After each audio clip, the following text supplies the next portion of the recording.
I want to play with some of the new makeup I got. So we're gonna do this. I'm not gonna use any bases or anything.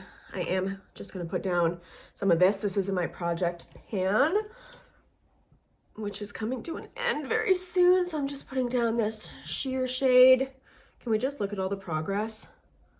Also, if you guys didn't know, today is the day that this giveaway is up on my main channel. You can win that because I just today on Saturday put up the Tracy's dog video. So go and check it out if you want to win. So let's do some relationship questions while we are doing this makeup. How long did you date before getting engaged, and have you set a date yet? So we were dating for just under 2 years. Our 2-year anniversary is actually the 27th of December. And we got engaged October 5th of this year. So just under 2 years. We haven't set a specific date because we still have no travel agents getting back to us, which is pretty sick. Really making the process very fun and easy. And we're hoping for next winter, but we'll see because we want to give everybody ample notice. And it kind of depends on when people start messaging us back. What's the hardest part about living with each other? There's really not a ton of super hard parts because we made sure that we have our own space. Like I have got this office, he has got his office, and it really helps when we just want to kind of escape to our own places or do our own thing. And I think that that's also very helpful, is that we're okay doing our own thing. Like we're okay, like if he goes over to his parents' place without me, or if I go over to mine, or we hang out with friends, like we are both pretty independent people who just also enjoy spending some pretty serious time together. What's your favorite thing about your fiance, personality and physically? Physically, I just love his face. It's just so good. He's got like such a perfect jawline. It's actually upsetting. And then personality traits, he just gets really passionate about stuff, which I appreciate. And he's also just really, like, you know that disappointed feeling that you get in relationships sometimes where you have this kind of image of somebody in your head and then they just like totally let you down for something. At least that's happened in all of my previous relationships. I haven't had that. And it is nice to be able to like fully rely on somebody, not meaning that like he does everything I want or like all the things that I say, like he does it, but just like I know I can depend on him. How did you know you were ready to get engaged? Did you have any relationship anxiety or doubts? Because we had talked about it. We were in the car actually one day and we were just talking about like the relationship. We do little check-ins from time to time and we're like, so, you know, still seem good to stay together. We're both still happy. And I'm like, yeah, dude, like you're the only person that I would ever marry. Like you're the first person I've dated that I've ever felt like that would be a thing, which was kind of big for me because previously I was very much like telling him, oh, I don't really care to get married. But then we started talking about it more.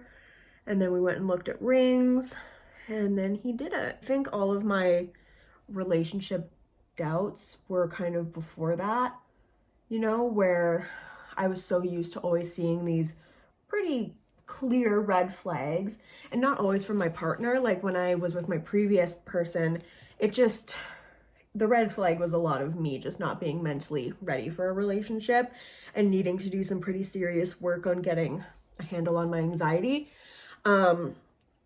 But I didn't have any of those with Cooper. Because of that, I was sitting there a little just like, when's the other shoe gonna drop kind of thing, you know? How do you know when it's gone from dating to an exclusive serious relationship? Cooper was very clear, like very clear. It was our 3rd or 4th date. We were in my room and he just kind of was like, where do you see this going? And I was like, I could see this being something pretty serious. And then he asked me to be his girlfriend and I said yes. It was kind of one of those things where we just, like, it felt right for both of us and we didn't really want to waste any time. But previously, it was just something that I would bring up if they hadn't. Because usually, like, I'm pretty forthright if it's from a dating app or something where it's like, what are you looking for? Just looking for somebody that I click with. If I click with somebody, I would, you know, prefer to get into something that's more serious and there's commitment on both sides. Also hate the notion that like checking in with your partner and asking where you're at or what you are to each other is like crazy or clingy or just something, you know, because it's not. And I think that that's something that's so unfair that's put on women all the time, because it's like, oh, she's crazy, she wants to trap me in a relationship. It's like, no, I don't care if we're in a relationship, because if we aren't, I will go and find somebody else. I just want to know where we're at so I know what I'm doing and who I'm spending my time with. And I also think kind of looking at it like that, where it's like, you're great and I really like you and I would like to be in a relationship with you, but if that's not where you're at, there's other people who are going to want me. It takes away the pressure, you know, instead of being like, I just want to know where we are we dating, are we going to get married, like what's our life plan? I think instead just kind of going up to your person and being like, here's where I'm at, this is what I'm looking for. I just want to see if that's something that you see happening, because if not, I don't really want to spend any more time in this kind of limbo phase. And it's not bad if they don't want that. It's not bad that you want something more serious. It just is what it is. Sometimes people want different things. Trying out the nude sticks in Aka. I think that's the color. I freaking love these. I love the nude sticks. I don't like their lip glosses or their lip pencils. I think the texture is really heavy, but their face products are just so good. I really want to do more like relationship Q&As, not just about mine, but if you want to send in any relationship questions, I would love to do more of those videos in the new year, because God, I miss doing those. I'm really trying to use this palette as much as possible because I'm retiring it at the end of the year. How do you get over her when you never wanted it to end? Ooh, that is rough. And I feel for you. I think you just got to give yourself time to mourn. Give yourself time to mourn. Give yourself time to feel sad. And then truly try to look at it as an opportunity for growth and to find your person. Because as much as you think that this person was endgame, they clearly weren't, right? Clearly. Whether it's because of a mistake or a loss of feeling or whatever, that's really, in my mind, just the universe's, or, you know, your intuition or whatever, their way of saying like, this isn't for you, there's something else out there. And also sometimes relationships were totally meant to be, but just for a portion of time, right? Like, I learned something from every single person I dated, from the people who treated me not well to the people who treated me really well that I didn't treat very well. And it's the same thing with friendships, right? I talk a lot about how this year has been a year where I've kind of lost a lot of people in my life that have been there for a long time. And for me, I just, now that like the mourning period of it all is done, I look at it as like, I learned a lot from that relationship. They were meant to be in my life during that portion of time, and we outgrew each other and the need for each other, and we are moving on to the other phase of our life. And it really, I feel like sometimes does feel like separate phases. Like I can very clearly look back and see like kind of closing chapters that correlate with people going in and out of my life, because things really changed when I finished my relationship prior to Cooper with Alex. I worked a lot on myself. I got a lot of therapy and I worked a lot on my anxiety. And then with like roommate situations and living with people, I learned a lot. You just kind of take lessons from it. You can turn anything, even the really hard, bad things, into a positive if you're just willing to learn a lesson from it. But obviously it might be a little too fresh and early for that, so just mourn, cry, and eat some ice cream. When is it considered too early to start talking about long-term goals, buying a house, moving in, etc.? I mean, I really liked doing those little card games, like We're Not Really Strangers, and like even just lists of like 10 things that couples should know about each other, whatever, because then it's like presented as kind of a game. And then you can answer things like, what do you need in your future? What is something that someone you're dating needs to happen to fit in your future? What's something that's important to you in a relationship? And then it's not like, hi, I've presented 10 questions that I really need to bombard you with. It's like, oh my God, what a fun game. What are your answers? Here are my answers. And then you kind of naturally start talking about things like that together. Okay, so palette recap. How pretty is this? It's so nice. I really should powder my face. I think that that would help. I gotta say, this is a very pretty palette. I very much like it. You guys should see the mess. I'll show you the mess actually.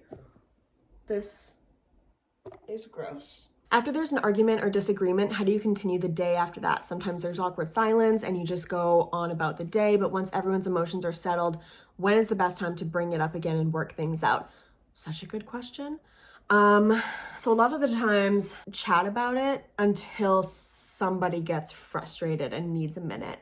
And at that point, I think it is really important, like, fuck the whole don't go to bed angry. Like, talk it out if you can, but if your emotions are too high and you just can't, sometimes you need a night. Sometimes you need a minute to, like, sleep on it. Sometimes you need to eat some food, to drink some water. If you feel like you're reacting more emotionally or you're more upset about this, that's a good time to take a step back and be like, okay, have I gotten enough sleep? Have I eaten enough food? Are there other things that are bothering me that are adding to my emotional response to this?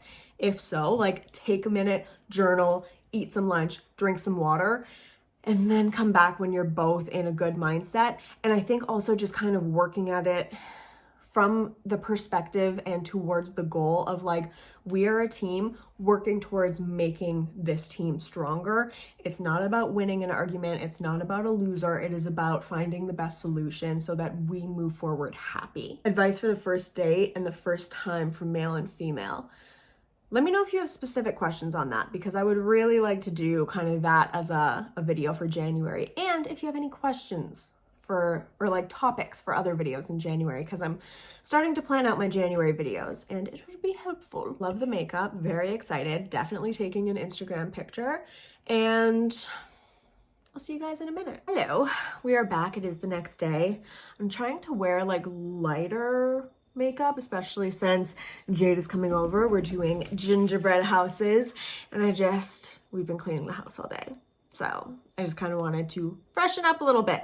I'm trying to use up this Dior Face and Body Foundation, so I use that as concealer, and now I'm just gonna spot powder a little bit because my oily ass skin needs it.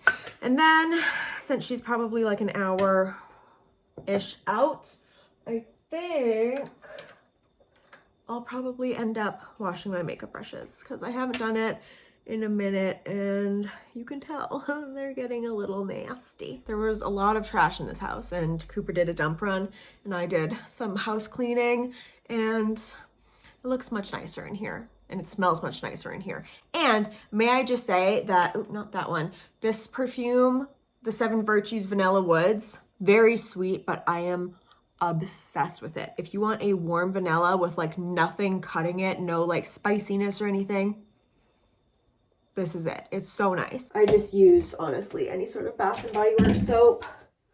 And I really just take a big handful of brushes at once because I'm not that precious about it. If they're really dirty, I'll do an individual clean of them. So that's pretty good. Okay, let's go through and see how we're doing. This one I think is going well. Oh my God. I swear to God, my fingers look like little sausages when I don't have nails. I'm hoping I can be done with another lip gloss. There's one in my car. And then I think by the end of the year, empties, I'll be done with this one. It's starting to get a little gloopy. Same with this one. And then I don't know if I'm gonna do any like end of the year empty things with this, except for maybe the Dior. How much is left of that? Let's let that settle. And I think that that's probably it. Let me know if there's anything that you guys see that I should have in my 2022 project pan. Let me know, because I'm writing out the videos that I need to do. So far I've got my December empties, what I got for Christmas, project pan finale, 2021 year-end empties, 2022 goals, and then we've also got my 2022 project pan. I think your side turned out good. Oh God. Oh boy.